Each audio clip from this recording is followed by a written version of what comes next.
I'm Dr. Kate Seear. I'm an Associate Professor in the Australian Research Centre in Sex, Health and Society at La Trobe University in Melbourne, Australia.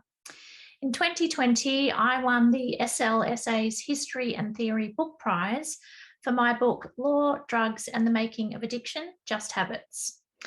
The book draws on science and technology studies and feminist and queer theories and seeks to challenge some of our most taken for granted understandings and assumptions about what alcohol and other drugs do and how they work.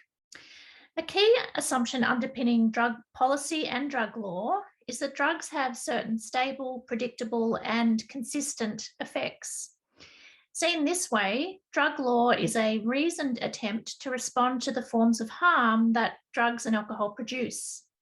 But my book problematizes this idea, instead showing that the forms of harm we associate with alcohol and other drugs are partly an effect of law itself. So to make this argument, I analysed several data sets, including interviews that I conducted with magistrates and lawyers, case law and legislation. I show how alcohol and other drug addiction emerges through their work and is concretised through the everyday work that lawyers and judges undertake.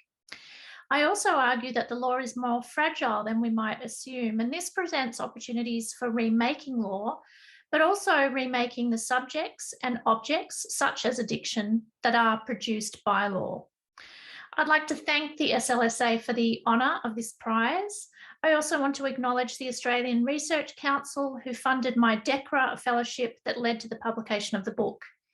I also want to thank those who served on a project advisory group throughout the course of the project, and the many participants from Australia and Canada who generously gave of their time for this research.